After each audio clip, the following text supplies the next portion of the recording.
Hello बच्चों, welcome to Harsh public school Gurugram. बच्चों मैंने आपको कराया था सेल्फ प्रैक्टिस 5D कंप्लीट करवाया था और उसके बेसिस पे जितने भी कॉन्सेप्ट्स थे वो सारे कॉन्सेप्ट भी मैंने आपको समझाया था।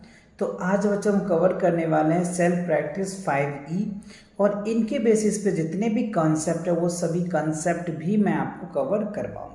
राइट, तो चलिए इनके पहले एग्जाम्पल्स को देख लेते हैं। तो देखो हमें क्या करना है ना, चैप्टर जो है सेल्फ प्रैक्टिस 5E, इसमें हमें एस्टिमेशंस या एस्टिमेट इसके विषय में हमें समझना है और इनके अकॉर्डिंग कई सारे क्वेश्चंस आपको देखने को मिलेगा। तो देखो सबसे पहले ये समझिए आप एस्टिमेट होता है क्या। जैसे आपने पढ़ते हो बच्चों कि राउंड ऑफ आपने पढ़ा होगा, नियरेस्ट 10 होता है, नियरेस्ट हंड्रेड्स होते हैं, नियरेस्ट थाउजेंड्स होते हैं, राइट। नियरेस्ट लाख आपने पढ़ा होगा, है ना, 10 लाख पढ़ा होगा। तो उन्हीं के अकॉर्डिंग ये एस्टिमेट भी है। एस्टिमेट मतलब क्या होता है, एक एवरेज वैल्यू लगाते हैं हम लोग, है ना। अगर हम एक एस्टिमेट कर, जैसे मान लो अगर आपने कहीं दुकान पे गए और वहाँ पे आपको अगर बोला जाता है कि ये जो पेन है ना ये 12 रुपीज़ का है, तो आप क्या कहते हो, एक एक्यूरेट वैल्यू लगा लो सर, आप 10 रुपीज़ ले लो, ठीक है। तो वो एक एवरेज होता है, समझ रहे बात को। तो वो हमारा एक एस्टिमेट होगा, वो हमारे क्वेश्चंस के अकॉर्डिंग, अगर क्वेश्चन में दिया जाता है कि आप नियरेस्ट 10 निकालो या 100 निकालो या थाउजेंड्स निकालो, तो तब तो उनके अकॉर्डिंग करेंगे। और अगर ऐसा नहीं दिया जाता है तो हम एक एस्टिमेट, जिससे हमें कैलकुलेशन में ईजी होगा, हम वो तरीके अपना करके सॉल्व करेंगे। ओके, तो चलिए देख लेते हैं आपको एग्जाम्पल्स के पहले। एग्जाम्पल नंबर 14 में कह रहे the population of a town x, यानी कोई टाउन है जिनका पॉपुलेशन आपको दे रखा है 6,16,870 and that of town y, right. और दूसरा टाउन वाई है जिसका जो पॉपुलेशन है वो दे रखा है 2,93,402। Estimate the total populations of both towns to the nearest thousands। अब देखो यहाँ पे हमको दे दिया है, क्या दिया है, nearest thousands है। तो यहाँ पे हमें अपने मन से नहीं करना, हमें क्वेश्चंस के अकॉर्डिंग ही करना। तो आप देखो एक टाउन जो है x जिनका पॉपुलेशन इतना है और एक टाउन y है जिनका पॉपुलेशन इतना है। तो आप अगर जनरली देखते हैं ना, हमें क्वेश्चन में कह रहा है राउंड ऑफ नियरेस्ट थाउजेंड्स, तो जब थाउजेंड्स कहता है ना बच्चों, तो 100 प्लेस को हम लोग देखते हैं, ठीक है ना, और उनके अकॉर्डिंग हम सीन करते हैं। तो यहाँ पे देखो 1s 10s 100 तो 100 प्लेस तो ये है, तो ये 5 से बड़ा है, तो जब 5 से बड़ा है तो इसमें 1 ऐड हो जाएगा और ये तीनों पार्ट 0 हो जाएगा। तो ये 6 है तो 7 हो जाएगा, देखो 6 1 7 आ गया, बाकी ये तीनों 0 ये आ गया। अच्छा, इसका अगर राउंड ऑफ करोगे तो यहाँ पे देखो 100 प्लेस पे क्या है, 4 है, तो 4 है यानी 5 से कम है, तो इसमें कुछ भी चेंज नहीं होगा, ये तीनों पार्ट 0 हो जाएगा और ये 293 आ जाएगा, 293 आ गया, ठीक है। अब हमें क्या करना है, एस्टिमेट सम करना है।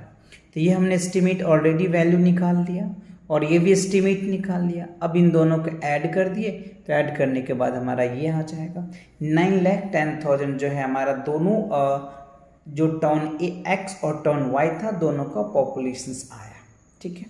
तो आपको ये चीज़ें याद रखना है कि नियरेस्ट कैसे निकालते हैं, है ना। एक चीज़ देखो बच्चों, जैसे 9 होता है, 8 होता है, 6 होता है, 6 9 8 7 कहाँ गया, 7 6 और 5 ये वाला पार्ट होता है ना।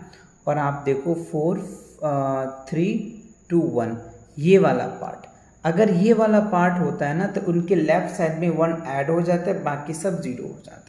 और अगर ये पार्ट होता है ना बच्चों, तो लेफ्ट में तो सारे 0 हो जाते हैं, बट राइट में कोई चेंज नहीं होता। ये मैंने आपको कंसेप्ट लेक्चर में बहुत ज़्यादा करवा रखा है ना। आप चाहो तो इनके सेपरेट लेक्चर्स है फर्स्ट चैप्टर में, आप वहाँ पे भी देख सकते हो। चलिए, तो ये हमने सम समझे।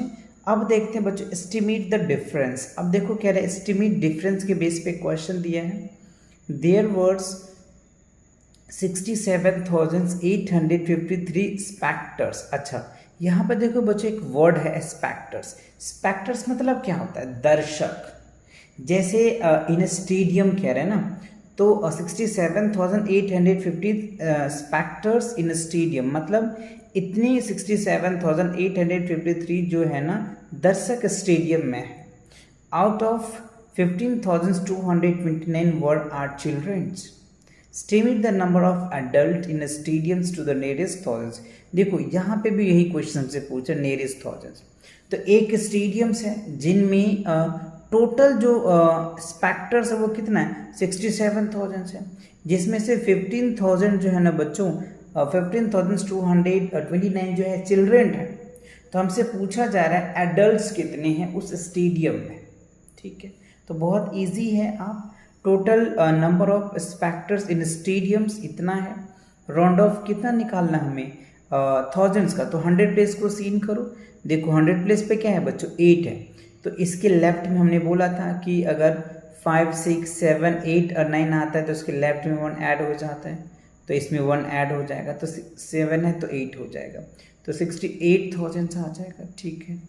अच्छा इसका राउंड ऑफ करो 100 प्लेस पे, देखो क्या है 2 है, तो मैंने क्या बोला था इसमें अगर आता है तो 3 उसके जितने भी डिजिट होते हैं ना राइट साइड वो 0 हो जाता है और लेफ्ट में कोई चेंज नहीं होता है, तो एज इट इज ये देखो ये वैल्यू आ गया। अब आपको क्या करना है, number of adults in stadiums, तो दिस माइनस दिस कर दो तो ये रिजल्ट आ जाएगा। मतलब 68,000 में से 15,000 अगर आप लेस करेंगे तो 53,000 जो है पीपल्स यानी इतने एडल्ट्स जो है उस स्टेडियम में बैठे हुए। So there were about 53,000 adult in a stadium, understand या नॉट। तो आपने देखा स्टिमेट सम समझ ले, स्टिमेट डिफरेंस समझ में आ गया होगा आपको। अच्छा अब क्या करेंगे हम लोग, एस्टिमेट प्रोडक्ट को करेंगे और एस्टिमेट डिवाइड भी आपको समझाएंगे। कंप्लीट वीडियोस देखो, आपको एस्टिमेट से ना जितने भी जैसे सम है, डिफरेंस है, प्रोडक्ट है, क्वेश्चंस है, ये सारी चीज़ें मैं कवर कराने वाला हूँ आज, ओके। चलिए तो अब देख लो एस्टिमेट द प्रोडक्ट, प्रोडक्ट को कैसे एस्टिमेट करेंगे। तो देखो a factory produce 19,272 bulbs in every month, ठीक है। मतलब एक फैक्ट्रीज है जो 19,272 बल्ब्स हर एक मंथ बनाती है, ठीक है। About how many bulbs will be produce in a years, तो एक साल में वो कितनी प्रोड्यूस कर लेंगे, ठीक है। Also find the actuals answers, तो उनका एक्चुअल आंसर्स क्या होगा ये बताना है। तो हम दोनों तरीके से कर लेंगे, एक बार राउंड ऑफ भी कर लेंगे और एक्चुअल भी करके दिखाएंगे, जिससे कि आपका कंसेप्ट एकदम क्रिस्टल क्लियर हो जाएगा। देखो here we need to find a product of the bulb in produce in a month and the number of months. तो सिंपल से देखो एक्चुअल अगर मैं बात करूँ तो 1 मंथ्स में यानी एवरी मंथ, एक मंथ वो 19,272 बल्ब बनाता है। तो हमसे पूछा जा रहा है 1 ईयर्स में, तो 1 ईयर्स में कितने होते हैं 12 मंथ होते हैं। तो हम क्या करेंगे 12 मंथ से पहले मल्टीप्लाई करेंगे, तो 12 मंथ से मल्टीप्लाई कर दोगे तो कितना आ जाएगा 1 10 100 1000 10 लाख यानी 2,31,264। ये टोटल्स जो है ये मतलब एक्चुअल्स प्रोड्यूस किया उन्होंने एक साल में, ठीक है। अब हमें इसका राउंड ऑफ करना है। तो देखो बच्चों यहाँ पे वैसे हमें दिया नहीं रहा है, दे नहीं रहा है कि राउंड ऑफ नियरेस्ट थाउजेंड्स करना है या हंड्रेड्स करना है या लैक करना है। तो हम एक अपने माइंड से जो कैलकुलेशन में हमें इजी होगा ना हम वो कर सकते हैं, ठीक है। तो देखो 1 10 100 1000 है तो थाउजेंड्स प्लेसेस है, राइट।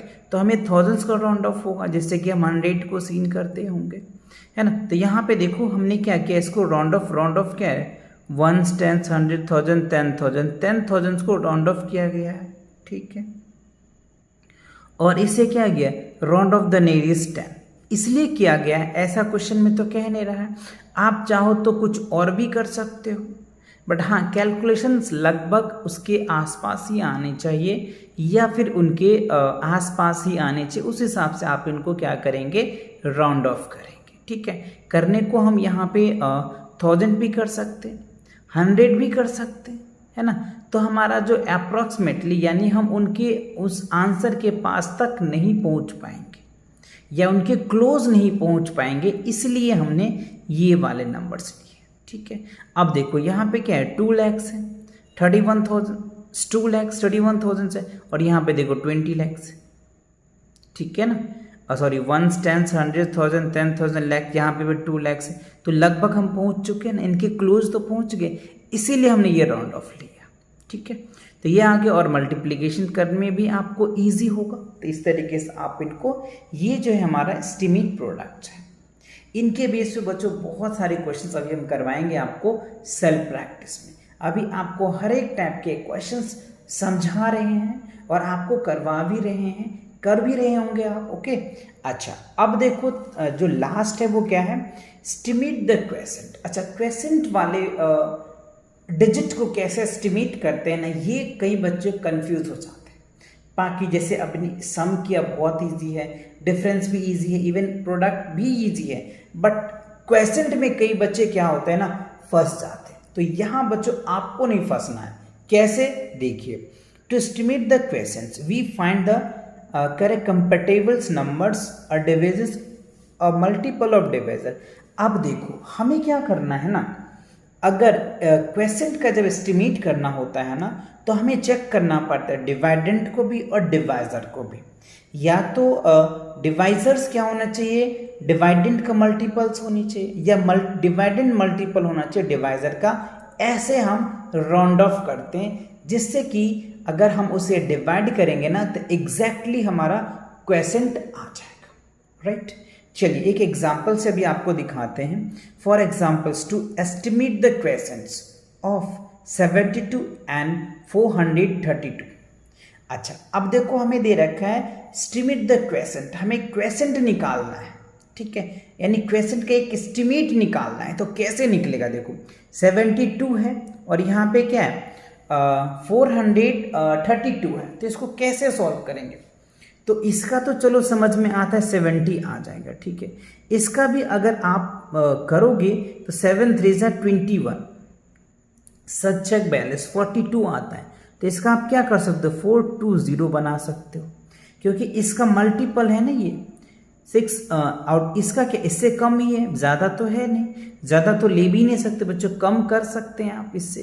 तो देखो ये राउंड ऑफ किया तो 420, अब इससे इसको डिवाइड करोगे तो 7 6 42, तो 6 जो हमारा क्या होगा क्वेसेंट निकल के आ जाएगा।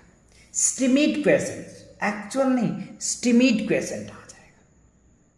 समझ रहे हो, क्योंकि 7 6 क्या होगा 42 होता है।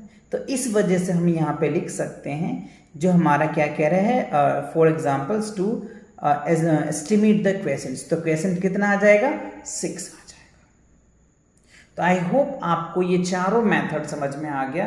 एस्टिमेट सम्स आ गया, एस्टिमेटिंग डिफरेंस आ गया, एस्टिमेटिंग प्रोडक्ट्स आ गए समझ में, और एस्टिमेटिंग क्वेश्चंस भी आ गया आपको।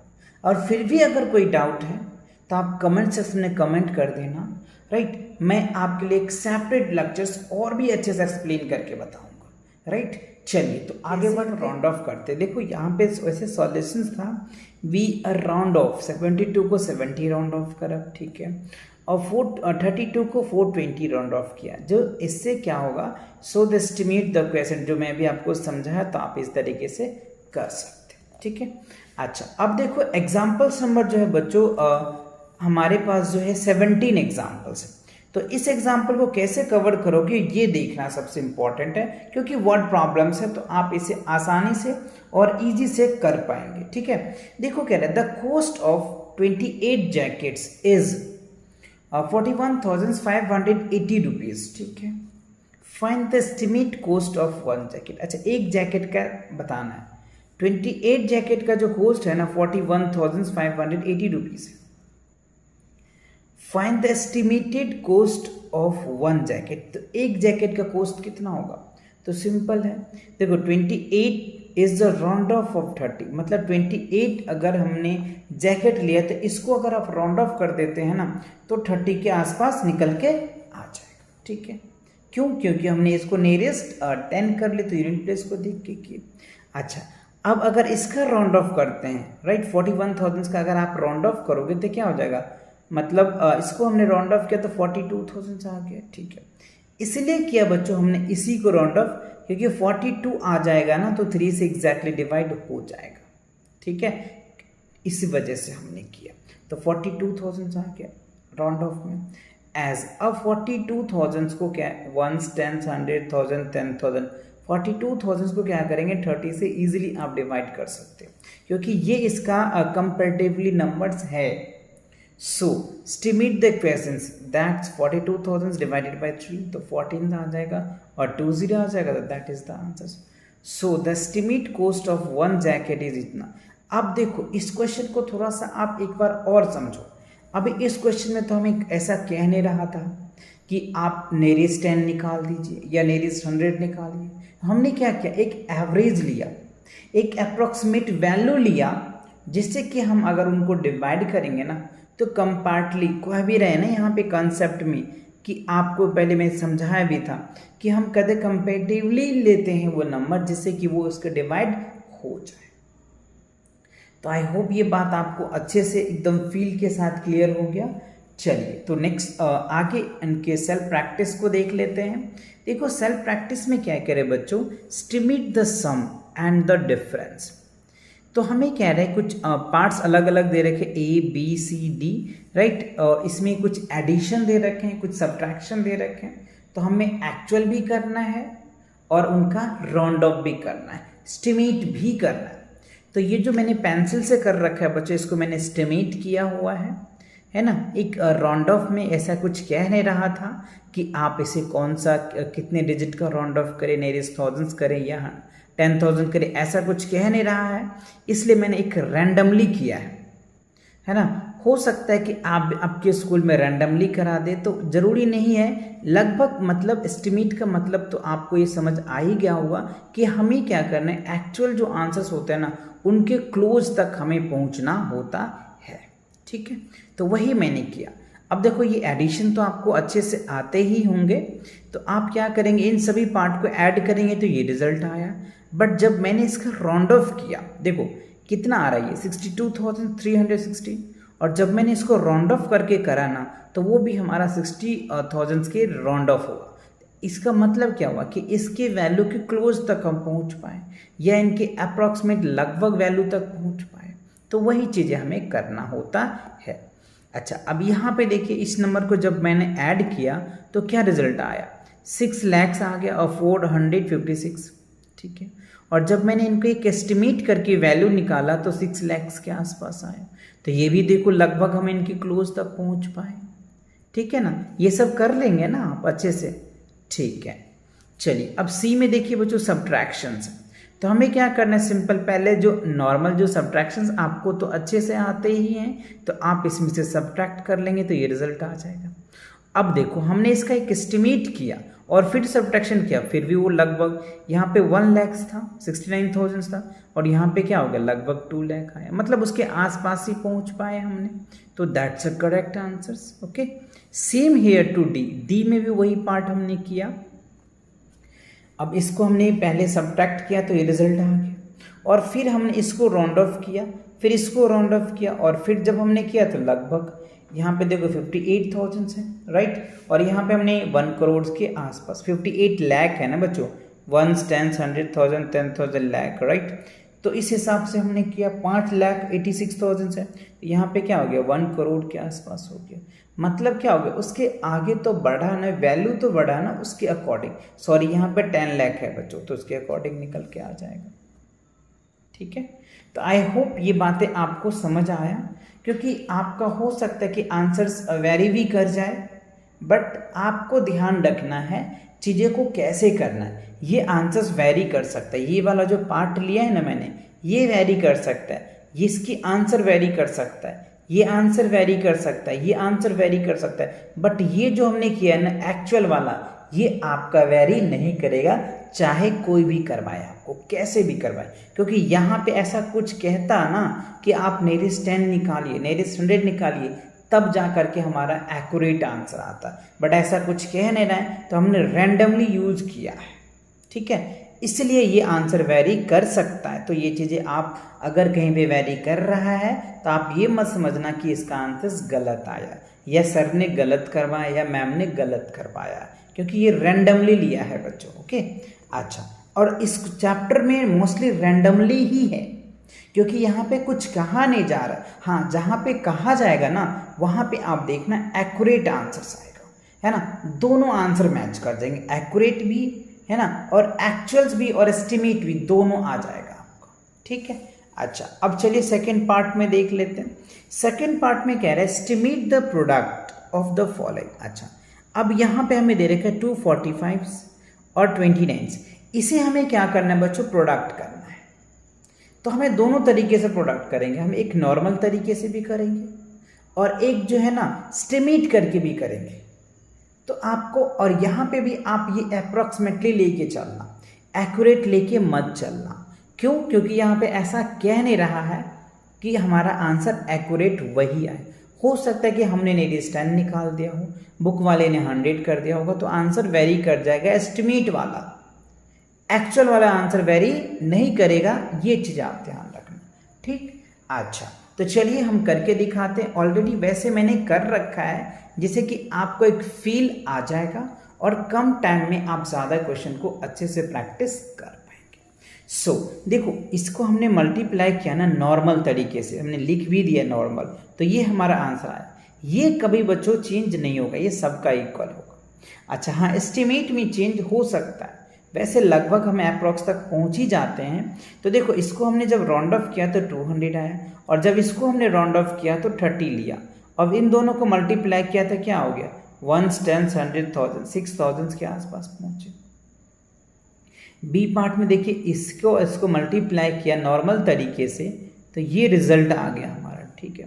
और जब हमने एस्टिमेट किया ना, तो इसका जो एस्टिमेशन किया वो ये आया और इसका एस्टिमेट ये आया। अब दोनों को मल्टीप्लाई किया तो ये रिजल्ट आ गया, ठीक है। अच्छा ठीक है, तो ये क्लियर हुए।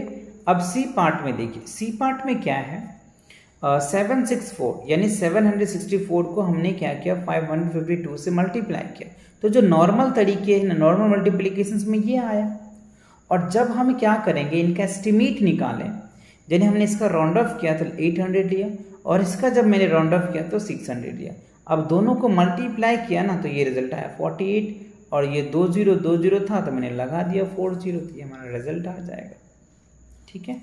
सेम बच्चों डी में भी है, 1211 को हमने क्या किया, 509 से मल्टीप्लाई किया तो नॉर्मल वैल्यू ये निकल के आ गया।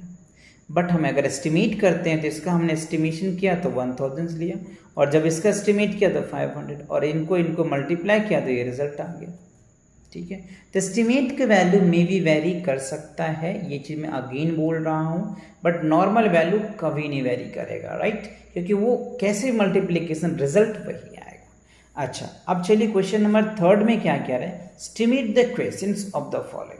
तो देखो, क्वेश्चंस के लिए मैंने आपको समझाया था कि हमें एक कंपेरेटिवल्स वैल्यू लेना पड़ता है, जिससे कि वो नंबर एग्जैक्टली डिवाइड हो जाता है, ठीक है। तो हमारे पास ये डिजिट दे रखा था 1s 10s 100,000 10 29,832, और डिवाइड करना हमें 8 से। तो हमने इसका राउंड ऑफ 30,000 किया और 10 से डिवाइड किया, तो ये रिजल्ट आया। डिवाइड आपको पता है, जब डिवाइड को हम चेंज करते तो मल्टीप्लिकेशन में आता है और फ्रैक्शन में आ जाता है। इस 0 से ये 0 कैंसिल्स, तो ये क्या होगा, 3 पे 3 0, तो इस तरीके से हमने लिख दिया। सेम बच्चों यहाँ पे देखो 4423 है, इसका हमने राउंड ऑफ 4000 किया, इसका हमने 20 किया, तो 0 से 0 कैंसिल्स, 2 से इसको डिवाइड करोगे 200, तो 200 इज योर आंसर्स। तो आई होप आपको डिवाइड भी अच्छे से समझ आ रहा होगा, ठीक है। अच्छा, अब इनके सी पार्ट में देखिए कि क्या है।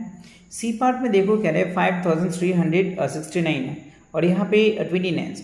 अब देखो हमने इसको राउंड ऑफ क्यों किया, क्योंकि 30 से ये जो है ना एग्जैक्टली डिवाइड हो जाता है।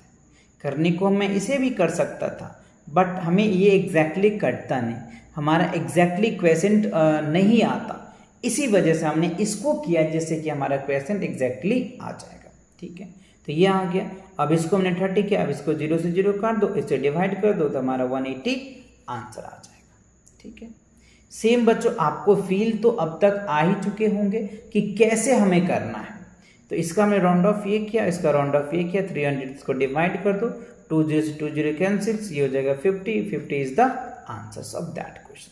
तो आई होप आपको डिवाइस अच्छे से समझ आ गया होगा, इसमें कोई प्रॉब्लम नहीं हुई होगी, है ना। चलिए, तो अब क्या करना है बच्चों, हमने डिवीजन भी देख लिया, मल्टीप्लिकेशन भी देख लिया, इससे पहले जो मैंने आपको एग्जाम्पल्स में करवाया था ना, स्टिमेटिंग सम करवाया था, स्टिमेटिंग डिफरेंस करवाया था, स्टिमेटिंग प्रोडक्ट्स करवाए थे और स्टिमेट डिवाइड भी करवाए थे, यानी क्वेश्चन भी करवाए थे। तो उसी के बेस पे अभी आपने क्वेश्चन भी कई सारे प्रैक्टिस कर लिए। अब देखो हमें क्या कर रहे हैं, कुछ वर्ड प्रॉब्लम क्वेश्चंस हैं, तो इस वर्ड प्रॉब्लम को कैसे कवर करेंगे और किस तरीके से आप समझेंगे वो देखना इंपॉर्टेंट है। तो देखो, solve the followings and find the actuals and estimate answers. तो हमें कह रहा है कि एक्चुअल भी दिखाना है और एस्टिमेटेड आंसर भी दिखाना है। तो इन स्टेट्स इतना graduates are working in textile industries and इतना अदर इंडस्ट्रीज।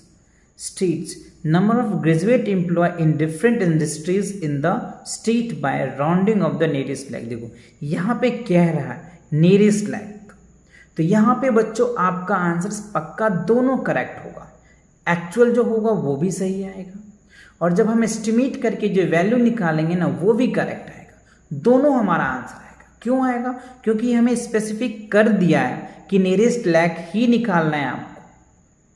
ठीक है, तो अगर आपके मैम या सर कोई भी बनाएंगे ना, तो जैसा तरीका मैं बनाऊंगा वैसे तरीके से वो भी बनाएंगे, तो इसलिए दोनों आंसर आपका मैच कर जाएगा। ठीक है, तो चलिए मैंने इनके स्टेटमेंट्स अच्छे से लिख रखा है जिससे कि आपको कम टाइम में, मैं ज़्यादा बातें, हमेशा यही मेरी स्टेटमेंट रहती है कि आपको कम टाइम में ज़्यादा से ज़्यादा चीज़ें मैं अच्छे से डिलीवर कर पाऊँ और आपके टाइम को सेव करा पाऊँ। ओके, चलिए तो देखिए, टेक्सटाइल इंडस्ट्री ग्रेजुएट वर्कर्स इतने थे। Rounding off the nearest lakhs था, तो मैंने इसको, नियरेस्ट लैक होता है तो 10,000 प्लेस को चेक करना पड़ता है। 1 10 100,000 10,000, तो 10,000 प्लेस पे क्या है 5 से बड़ा है, तो इसमें 1 ऐड हो जाएगा, तो ये हमारा 4 लाख हो जाएगा। ठीक है, others textile industries graduates worker कितने थे? 1,26,000 है, राइट। 1 10 100,000 10,000 लाख 10 लाख, राइट। 12,63,000 है। तो देखो हमें 10,000 को सीन करना है, क्यों? क्योंकि लाख कह रहे हैं तो इसमें 10,000 को चेक करना पड़ता है। तो ये भी 5 से बड़ा है तो इसमें 1 ऐड हो जाएगा, तो 13 लाख हो जाएगा। ठीक है, अब एक्चुअल सम्स की बात करें तो देखो ये हमारा एक्चुअल सम है। हमने क्या किया, 12,63,792 हमें दे रखा था एक इंडस्ट्रीज में, और दूसरे स्टेज में 3,68,400 था। ये हमारा एक्चुअल वैल्यू आया। एक्चुअल जो ग्रेजुएट वर्कर्स थे वो इतने थे, और जब मैंने एस्टिमेट करके एक वैल्यू निकाला ना, क्योंकि यह एस्टिमेट भी क्लियर था, तो यही रिजल्ट आया। तो आई थिंक आपका, वैसे तो ये वाला आंसर्स बुक में होंगे नहीं बच्चों, आपको ये आंसर दिया जाएगा, क्योंकि हमें यहाँ पे जो क्वेश्चन पूछे जा रहे हैं ना एस्टिमेटेड पूछा जा रहा है। तो आई थिंक आपके बुक में जो आंसर्स होंगे वो ये होंगे, तो आप चेक कर लेना। वैसे ये आपका एक्चुअल है और ये एस्टिमेटेड है। ठीक है, अच्छा अब चलिए नेक्स्ट क्वेश्चन देख लेते हैं बी में। अब बी में कह रहा है कि 4,13,766 students of a class 5th of a state appears in scholarships, ठीक है, exams, out of which 2,70,364 students were is selected in approximately how many students were left out। अच्छा देखो, एक स्टेट स्कॉलरशिप्स एग्जाम्स हुए क्लास 5th का, जिसमें 4,13,766 बच्चे participate किए, जिसमें जो सिलेक्टेड स्टूडेंट थे ना 2,70,364 स्टूडेंट जो है वो सिलेक्टेड किए गए। तो हमसे पूछा जा रहा है कितने स्टूडेंट्स रह गए, उनका हमें एक्चुअल्स और एस्टिमेट निकाल के दिखाना है। अब देखो यहाँ पे आंसर्स हो सकता है टैली कर भी सकता है और नहीं भी कर सकता है। क्यों? क्योंकि यहाँ पे हमें ये नहीं कह रहा है कि नियरेस्ट क्या निकालना है ना। अगर नियरेस्ट 100 होता तो मे बी हो सकता है कि हमने नियरेस्ट 100 निकाल दिया, हो सकता है कि आपके स्कूल्स के मैम या सर जो है नियरेस्ट 1000 निकाल दे, तो आंसर वेरी कर सकता है। तो ये चीज़ें आपको ध्यान रखनी है, ठीक है ना। आप ये माइंड में मत लेकर बैठ जाना कि सर हमारा आंसर्स गलत है, क्योंकि कई बच्चे कमेंट करते हैं कि सर हमारे बुक के पीछे तो ये आंसर्स है ही नहीं, या हमारे सर ने ये आंसर कराया नहीं, आपने कुछ और तरीके से करवाया, हमारे मैम या सर ने कोई और तरीके अपनाया। तो बच्चों मे भी हो सकता है, ये चीज़ मैं आपको अगेन रिपीट कर रहा हूँ, क्योंकि यहीं पे अगर 100 कर देता तो हमारा आंसर एग्जैक्टली आता, जैसे हमने अभी फर्स्ट क्वेश्चन में आपको समझाया ए पार्ट में। The total students participate in scholarship exams 4 lakhs इतना, 13,000 इतना, ठीक है। Round off the nearest lakh, यहाँ पे भी हमने नियरेस्ट लैक ही किया है, एक एवरेज ले लिया है, तो यहाँ पे 4 lakhs है। Total number of selected students क्या था 2,70,000, ठीक है, जिसका भी हमने राउंड ऑफ क्या किया, नियरेस्ट लैक किया, तो ये आ गया। अच्छा, अब ये देखो हमारा ये एक्चुअल वैल्यू था, ये हमारा एक्चुअल वैल्यू था, एक्चुअल वैल्यू को मैंने ऐड किया तो ये रिजल्ट आया, एडिशन सॉरी सब्ट्रैक्ट किया है ना, क्योंकि सब्ट्रैक्शंस होगा ना, टोटल निकालना है तो ये सब्ट्रैक्शन हो गया, और जब मैंने इनको एस्टिमेट करके सब्ट्रैक्ट किया तो ये रिजल्ट आया। तो लगभग हम देखो यहाँ पे 1,43,402 है, तो यहाँ पे भी क्या 1 लाख है, मतलब लगभग हम इनके अप्रोच तक तो पहुँच ही रहे हैं, है ना, हम इनके लगभग इनके अप्रोच तक तो पहुँच पा रहे हैं। तो समझ आया कि नहीं? तो ये चीज़ें आपको ध्यान रखना है ना, राउंडिंग ऑफ को ध्यान से समझना है, और उसके अकॉर्डिंग ही आपको क्वेश्चन को सॉल्व करना है। तो चलिए अब अगला क्वेश्चन देख लेते हैं। सी पार्ट में देखो क्या कह रहा है आपको, है ना, सी पार्ट में क्या कह रहे हैं, अ पॉकेट कंटेन्स 12,000 क्या है 12,218 right, 18 paper clips if a shopkeeper buy 9 such a packets, ठीक है, what is the total approximate numbers of paper clip involved. Simple सा ये क्वेश्चन बच्चों, इसमें देखो मैंने सॉल्व कर रखा है जैसे कि आप आसानी से समझ पाएंगे। देखो number of clip in a pockets, एक क्लिप में जो है ना वो कितने थे, इतने हैं, ठीक है, तो हमें कह रहा है इसको हमने पहले राउंड ऑफ कर लेते हैं, राउंड ऑफ द नियरेस्ट 10,000, तो 10,000 हमने राउंड ऑफ किया तो ये रिजल्ट निकल के आया है। वैसे क्वेश्चन में कह नहीं रहा है बट मैंने किया है, तो टोटल नंबर ऑफ पॉकेट्स इतने थे, ठीक है, तो राउंड ऑफ द इसका करिए तो इतना निकल के आया। अच्छा, तो ये हमारा एक्चुअल वैल्यू था, ये हमारा एक्चुअल था, तो हमने क्या किया 12,218 को हमने 9 से मल्टीप्लाई किया, तो ये हमारा एक्चुअल वैल्यू निकल के आया जो क्वेश्चन में दे रखा था। बट जब हमें एस्टिमेटेड मल्टीप्लीकेशंस करना है या मल्टीप्लाई करना है तो हमने क्या किया 10,000 को 1 10 100 और 10,000 को 10 से मल्टीप्लाई किया तो ये निकल के आ गया। तो देखो लगभग तो इसके आंसर तक तो हम पहुंच ही पा रहे हैं। यहाँ पे क्या है 1,09,962 और यहाँ पे क्या है 1 लाख है, तो लगभग हमने तो पहुंच ही गए, इसके डिजिट तो हमारा मैच कर ही गया, तो हम यहाँ तक पहुंच चुके। क्लियर। अच्छा नेक्स्ट देखो क्या कह रहा है।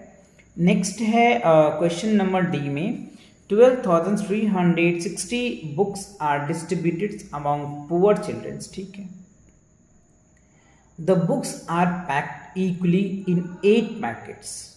How many books are packed in each packets, also find the estimated quantity.